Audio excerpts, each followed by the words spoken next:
Zee 24 तास एक पाऊल पुढे। पुढच्या बातमीकडे आपण वळतोय। पुणे शहरालगतच्या गावांमध्ये झालेली अनधिकृत बांधकामं पाडली जाऊ नयेत यासाठी शिवसेनेच्या वतीने जिल्हाधिकारी कार्यालयावर मोर्चा काढण्यात आला। सध्या पिंपरी चिंचवड इथल्या अनधिकृत बांधकामावरील कारवाई वादग्रस्त ठरते। त्यातच आता पुणे शहरालगत असलेल्या ग्रामपंचायतींमध्ये झालेल्या अनधिकृत बांधकामांना जिल्हाधिकाऱ्यांनी नोटीसा बजावल्या। त्या विरोधात शिवसेनेने मोर्चा काढलाय। साधू वासवानी चौकातून हा मोर्चा काढण्यात आला। त्यानंतर जिल्हाधिकाऱ्यांना निवेदनही देण्यात आलं। सामान्य माणसांना जागा घेऊन घरं बांधली आहेत, त्याला काही वर्ष आता लोटून गेली आहेत। बांधकामं होताना प्रशासकीय यंत्रणेनं सोयीस्करपणे त्याकडे दुर्लक्ष केलं। त्यामुळे आता कारवाई करून त्याचा भोदंड सामान्य माणसाला का असा प्रश्न उपस्थित करत शिवसेनेनं हा मोर्चा काढला होता।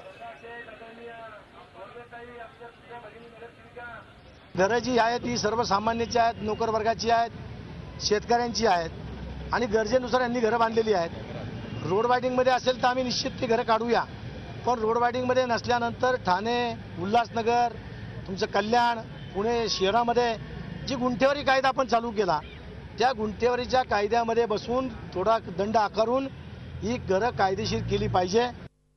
झी 24 तास एक पाऊल पुढे।